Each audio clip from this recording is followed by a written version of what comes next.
JKR അക്കാഡമിയിലേക്ക് എല്ലാവർക്കും ഒരിക്കൽ കൂടി സ്വാഗതം. അതിൽ തന്നെ റിക്വസ്റ്റ് ഉണ്ട്, നിങ്ങൾ ആദ്യമായിട്ടാണ് ഈ ചാനൽ കാണുന്നതെങ്കിലോ ഇതുവരെ സബ്സ്ക്രൈബ് ചെയ്തിട്ടില്ല എങ്കിലോ ഇന്ന് തന്നെ സബ്സ്ക്രൈബ് ചെയ്യുക. അതോടൊപ്പം തന്നെ ബെൽ ബട്ടൺ ക്ലിക്ക് ചെയ്താൽ മാത്രമേ ഞാനുന്ന ക്ലാസ്സുകൾ അപ്പോൾ തന്നെ നിങ്ങൾക്ക് നോട്ടിഫിക്കേഷനിൽ ലഭ്യമാവുകയുള്ളൂ. ഇന്ന് പ്ലാന്റ് അസിസ്റ്റന്റ് ഗ്രേഡ് 3 വളരെ പ്രധാനപ്പെട്ട ഒരു ടോപ്പിക്കാണ് ഇന്നത്തെ ക്ലാസ്സിൽ ഉൾപ്പെടുത്തുക. നമുക്ക് ക്ലാസ്സിലേക്ക് എടുക്കാം. ആദ്യത്തെ ക്വസ്റ്റ്യൻ നോക്കാം. ഔദ്യോഗിക കത്തിൽ ആദ്യം എഴുതേണ്ടത് ഏത്? നമ്മൾ ഒരു ഔദ്യോഗികമായ കത്ത് എഴുതുന്ന അവസരത്തിൽ നമ്മൾ ആദ്യം എഴുതേണ്ടത് ഏതാണെന്നാണ് ചോദിച്ചിട്ടുള്ളത്. പലപ്പോഴും പലർക്കും അറിയാൻ പാടില്ല ഏതാണ് ആദ്യം എഴുതേണ്ടതെന്ന്. ഇതിനകത്ത് 4 ഓപ്ഷൻ തന്നിട്ടുണ്ട്. ഏതാണ് ശരി ഉത്തരം എന്ന് ആലോചിച്ച് നോക്കിയേ. ഏതാണ്? തീയതിയാണ് അല്ലേ. ഔദ്യോഗിക കത്തിൽ ഏറ്റവും ആദ്യം എഴുതേണ്ടത് തീയതിയാണ്. ഔദ്യോഗിക കത്തിൽ മുകളിൽ തീയതി രേഖപ്പെടുത്തുന്നത് നിർബന്ധമാണ്. തീയതി ഉണ്ടായിരിക്കണം. അടുത്ത ക്വസ്റ്റ്യൻ, മേലധികാരിക്ക് എഴുതുന്ന കത്തിൽ ഉപയോഗിക്കേണ്ട ഭാഷാ ശൈലി ഏത്? നമ്മൾ ഇപ്പോൾ ഒരു മേലധികാരിക്ക് കത്തെഴുതുന്ന അവസരത്തിൽ പലപ്പോഴും മേലധികാരിക്ക് കത്തെഴുതേണ്ട അവസരം ഉണ്ടാവാം. അപ്പോൾ ഈ സമയത്ത് എഴുതുന്ന കത്തിൽ ഉപയോഗിക്കേണ്ട ഭാഷാ ശൈലി ഏതാണെന്നാണ് ചോദിച്ചിട്ടുള്ളത്. 4 ഓപ്ഷൻ ഉണ്ട്. ഏതാണ് ശരി ഉത്തരം ഒന്ന് ആലോചിച്ച് നോക്കി. ഏതാണ്? വിനീതവും ഔദ്യോഗികവുമായ ഭാഷാ ശൈലിയാണ് ഉപയോഗിക്കേണ്ടത്. അപ്പോൾ ഔദ്യോഗിക കത്തിൽ എപ്പോഴും വിനീതവും മാന്യവുമായ ഭാഷയിൽ ആയിരിക്കണം എഴുതേണ്ടത്. അത് പ്രത്യേകം ശ്രദ്ധിക്കണം. കാരണം ആർക്കാണ് കത്തെഴുതുന്നത്? മേലധികാരിക്കാണ് അല്ലേ. അപ്പോൾ അതിൻ്റെതായ വിനീതവും ഔദ്യോഗികവുമായ ഭാഷാ ശൈലിയാണ് ഉപയോഗിക്കേണ്ടത്.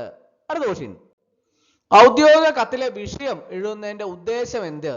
നമ്മളിപ്പോൾ ഔദ്യോഗികമായ കത്തുകളൊക്കെ എഴുതുന്ന അവസരത്തിൽ അതിൻ്റെ അകത്ത് വിഷയത്തെ സംബന്ധിച്ച് കൃത്യമായിട്ട് എഴുതുന്നതിൻ്റെ ഉദ്ദേശം എന്താണെന്നാണ് ചോദിച്ചിട്ടുള്ളത്. 4 ഓപ്ഷൻ ഉണ്ട്. ഏതാണ് ശരി ഉത്തരം ഒന്ന് ആലോചിച്ച് നോക്കി. ഏതാണ്? കത്തിൻ്റെ ഉദ്ദേശം ചുരുക്കി പറയാൻ. ഇപ്പോൾ നമ്മൾ ഒരു ഔദ്യോഗികമായ കത്ത് എഴുതുന്ന അവസരത്തിൽ അതിൻ്റെ വിഷയത്തെ സംബന്ധിച്ച് അത് ചുരുക്കി എഴുതുകയാണെങ്കിൽ അതിൻ്റെ ഉദ്ദേശത്തെക്കുറിച്ച് വ്യക്തമായിട്ട് മനസ്സിലാക്കാൻ സാധിക്കും. വിഷയം വായിച്ചാൽ തന്നെ കത്തിൻ്റെ ആവശ്യം മനസ്സിലാക്കണം. അതാണ് അതിൻ്റെ പ്രധാന ഉദ്ദേശം. അപ്പോൾ കത്തിൻ്റെ ഉദ്ദേശം ചുരുക്കി പറയാനാണ് ഔദ്യോഗിക കത്തിലെ വിഷയം എഴുതുന്നതിൻ്റെ ഉദ്ദേശം. അടുത്ത ക്വസ്റ്റ്യൻ, താഴെ കൊടുത്തവയിൽ ഏത് ഔദ്യോഗിക പദപ്രയോഗമാണ്? താഴെ കൊടുത്തവയിൽ ഏത് ഔദ്യോഗിക പദപ്രയോഗമാണ്? 4 ഓപ്ഷൻ താഴെയുണ്ട്. ഏതാണ് ശരി ഉത്തരം ഒന്ന് ആലോചിച്ച് നോക്കി. ഏതാണ്? ഓപ്ഷൻ സി ആണല്ലേ. വിനീതമായി അഭ്യർത്ഥിക്കുന്നു. ഏത് ഔദ്യോഗിക പദപ്രയോഗമാണ്? വിനീതമായി അഭ്യർത്ഥിക്കുന്നു എന്നുള്ളത് അല്ലേ. അഭ്യർത്ഥിക്കുന്നു പോലുള്ള പദങ്ങൾ ഔദ്യോഗികമാണ്. അത് പ്രത്യേകം ഓർത്തിരിക്കണം. അടുത്ത ക്വസ്റ്റ്യൻ, ഔദ്യോഗിക കത്തിൽ ഒഴിവാക്കേണ്ടത് ഏത്? നമ്മൾ ഔദ്യോഗിക കത്തുകളൊക്കെ എഴുതുന്ന അവസരത്തിൽ ഏതാണ് ശരിക്കും ഒഴിവാക്കേണ്ടത്? ഈ 4 ഓപ്ഷൻ്റെ അകത്ത് ഏതാണ്? വികാര പ്രകടനമാണ് അല്ലേ. നമ്മളിപ്പോൾ ഔദ്യോഗിക കത്ത് എഴുതുന്ന അവസരത്തിൽ നമ്മൾ വികാര പ്രകടനങ്ങളൊന്നും നമ്മൾ നടത്തേണ്ട ആവശ്യമില്ല.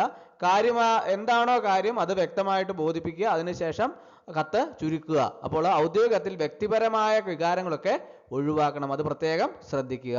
അടുത്ത ക്വസ്റ്റ്യൻ, അവധി അപേക്ഷയിൽ നിർബന്ധമായി ഉൾപ്പെടുത്തേണ്ടത് എന്താണ്? അവധി അപേക്ഷയിൽ നമ്മൾ നിർബന്ധമായിട്ട് ഉൾപ്പെടുത്തേണ്ടത് 4 ഓപ്ഷൻ ഉണ്ട്. ഏതാണ് ശരി ഉത്തരം ഒന്ന് ആലോചിച്ച് നോക്കി. ഏതാണ്? അവധി ആവശ്യമായ തീയതികൾ. ഇപ്പോൾ ഏത് തീയതി മുതൽ ഏത് തീയതി വരെയാണ് അവധി ആവശ്യമുള്ളത്? അപ്പോൾ ഇങ്ങനെയുള്ള കാര്യങ്ങളെക്കുറിച്ച് വ്യക്തമായിട്ട് അവധി അപേക്ഷയിൽ നിർബന്ധമായിട്ടും ഉൾപ്പെടുത്തേണ്ടതാണ്. കാരണം വളരെ പ്രധാനപ്പെട്ടതാണ് ഈ തീയതി എന്ന് പറയുന്നത്. അവധി ആരംഭിക്കുന്നതും അവസാനിക്കുന്നതും വ്യക്തമാക്കണം. ആ തീയതി കൃത്യമായിട്ട് തന്നെ അവധി അപേക്ഷയിൽ നിർബന്ധമായും ഉൾപ്പെടുത്തേണ്ടതാണ്. അത് പ്രത്യേകം ശ്രദ്ധിക്കേണ്ടതാണ്. ഓർത്തിരിക്കണം കേട്ടോ. അടുത്ത ക്വസ്റ്റ്യൻ, ഔദ്യോഗിക കത്തിന്റെ സമാപന ഭാഗത്തിൽ സാധാരണ ഉപയോഗിക്കുന്ന വാചകം ഏത്? ഇപ്പോൾ ഔദ്യോഗിക കത്തിടപാടുകളൊക്കെ നടത്തുന്ന അവസരത്തിൽ പലപ്പോഴും പല അവസരങ്ങളിലും നമുക്ക് ഔദ്യോഗിക കത്തിടപാടുകളൊക്കെ നടത്തേണ്ടതായിട്ട് വരാറുണ്ട്. അപ്പോൾ ഇങ്ങനെ ഔദ്യോഗിക കത്തിടപാടുകളൊക്കെ നടത്തുന്ന അവസരത്തിൽ അതിൻ്റെ സമാപന ഭാഗത്തിൽ സാധാരണയായി ഉപയോഗിക്കുന്ന വാചകം ഏതാണ് എന്നാണ് ചോദിച്ചിട്ടുള്ളത്. 4 ഓപ്ഷൻ ഉണ്ട്. ഏതാണ് ശരി ഉത്തരം ഒന്ന് ആലോചിച്ച് നോക്കി. ഏതാണ്? ഓപ്ഷൻ സി ആണല്ലേ. ആദരപൂർവം. അതായത് ആദരപൂർവം എന്നത് ഔദ്യോഗിക സമാപന വാചകമാണ്. അത് കൃത്യമായിട്ട് കത്തിന്റെ സമാപന ഭാഗത്തിൽ സാധാരണയായി ഉപയോഗിക്കുന്ന ഒരു വാചകമാണ്. അത് ഔദ്യോഗിക കത്തിന്റെ സമാപന ഭാഗത്തിൽ സാധാരണയായി ഉപയോഗിക്കുന്ന വാചകമാണ്. അത് പ്രത്യേകം ഓർത്തിരിക്കണം. അടുത്ത ക്വസ്റ്റ്യൻ, താഴെ കൊടുത്തവയിൽ ശരിയായ അഭിവാദ്യ രൂപം ഏത്? താഴെ കൊടുത്തിരിക്കുന്ന ഓപ്ഷൻ്റെ അകത്ത് ഈ ശരിയായ അഭിവാദ്യ രൂപം ഏതാണെന്നാണ് ചോദിച്ചിട്ടുള്ളത്. ഏതാണ്? മാന്യനായ സാർ, അതായത് മാന്യയായ ഇതൊക്കെ എന്താണ്? ഔദ്യോഗിക അഭിവാദ്യമാണ്. അത് പ്രത്യേകം ഓർത്തിരിക്കുക. അടുത്ത ക്വസ്റ്റ്യൻ, ഔദ്യോഗിക കത്തിൽ ഒപ്പിടുന്നത് എന്തിനാണ്? സാധാരണഗതിയിൽ ഔദ്യോഗികമായ കത്തിലൊക്കെ നമ്മൾ ഒപ്പിടുന്നതായിട്ട് കണ്ടിട്ടുണ്ടല്ലേ? പക്ഷേ പലർക്കും അറിയാൻ പാടില്ല അത് എന്തിനാണ് ഒപ്പിടുന്നത് എന്നുള്ളത്. അത് എന്തിനാണ് ഒപ്പിടുന്നത്? 4 ഓപ്ഷൻ താഴെയുണ്ട്. ഏതാണ് ശരി ഉത്തരം?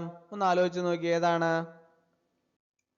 ഉത്തരവാദിത്വം സ്ഥിരീകരിക്കാനാണ് അല്ലേ? ഉത്തരവാദിത്വം സ്ഥിരീകരിക്കാൻ. ഒപ്പ് കത്തിന്റെ ഔദ്യോഗികത ഉറപ്പാക്കുന്നു. അതുകൊണ്ട് തന്നെ ഔദ്യോഗിക കത്തിൽ ഒപ്പിടുന്നത് അത് എന്തിനാണ്? ഉത്തരവാദിത്വം സ്ഥിരീകരിക്കാനാണ് അല്ലേ? അപ്പോൾ ഒപ്പ് കത്തിന്റെ ഔദ്യോഗികത ഉറപ്പാക്കുന്നു.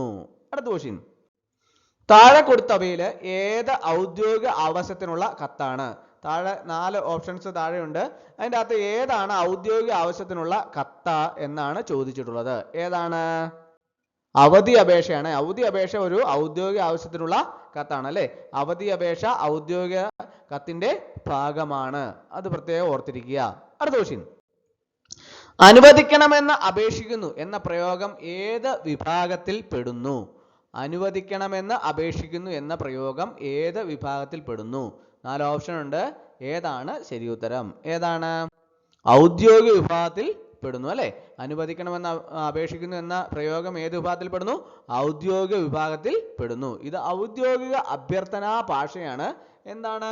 ഔദ്യോഗിക അഭ്യർത്ഥനാ ഭാഷയാണ് ഏത്? അപേക്ഷിക്കുന്നു എന്നുള്ളത് അല്ലേ? അപ്പോൾ ഇത് ഏത് വിഭാഗത്തിൽ പെടുന്നു? ഔദ്യോഗിക വിഭാഗത്തിൽ പെടുന്നു. അടുത്ത ക്വസ്റ്റ്യൻ, ഔദ്യോഗിക കത്തില് പാരഗ്രാഫുകൾ എങ്ങനെയായിരിക്കണം? നമ്മളിപ്പോൾ ഒരു ഔദ്യോഗിക കത്തുകളൊക്കെ എഴുതുന്ന അവസരത്തിൽ അതിന്റെ പാരഗ്രാഫുകൾ എങ്ങനെയായിരിക്കണം? ആരെങ്കിലും ആലോചിച്ചിട്ടുണ്ടോ എങ്ങനെയായിരിക്കണമെന്ന്? അതിനെക്കുറിച്ച് അറിയാവോ? അപ്പോൾ ഈ 4 ഓപ്ഷൻ്റെ അകത്ത് ഏതാണ് ശരി ഉത്തരം? ഏതാണ്? ഓപ്ഷൻ സി ആണല്ലേ, വ്യക്തവും ചുരുക്കവുമായ പാരഗ്രാഫ് ആയിരിക്കണം. അതായത് വ്യക്തതയാണ് ഔദ്യോഗിക കത്തിന്റെ പ്രധാന ഗുണം. എന്താണോ കത്തിലുള്ള ഔദ്യോഗിക കത്ത് അത് വ്യക്തവുമായിരിക്കണം, ചുരുക്കവുമായിരിക്കണം. പ്രത്യേകം ശ്രദ്ധിക്കുക. അടുത്ത ക്വസ്റ്റ്യൻ, താഴെ പറയുന്ന കൊടുത്തവയിൽ തെറ്റായ ഔദ്യോഗിക പ്രയോഗം ഏത്? താഴെ കൊടുത്തവയിൽ തെറ്റായ ഔദ്യോഗിക പ്രയോഗം ഏത്? 4 ഓപ്ഷൻസ് താഴെയുണ്ട്. അതിൻ്റെ അത് തെറ്റായ ഔദ്യോഗിക പ്രയോഗം ഏത് എന്നാണ് ചോദിച്ചിട്ടുള്ളത്. ഏതാണ്? ഒന്ന് സഹായിക്കണം. ഇത് അനൗപചാരിക പ്രയോഗമാണ് അല്ലേ? അങ്ങനെ ഒരിക്കലും ഔദ്യോഗിക പ്രയോഗത്തിൽ ഉപയോഗിക്കാറില്ല. ഒന്ന് സഹായിക്കണം, ഇത് അനൗപചാരിക പ്രയോഗമാണ്. അതാണ് തെറ്റായ ഔദ്യോഗിക പ്രയോഗം. അടുത്ത ക്വസ്റ്റ്യൻ, ഔദ്യോഗിക കത്തിൽ പേരെഴുതുമ്പോൾ ചേർക്കേണ്ടത്?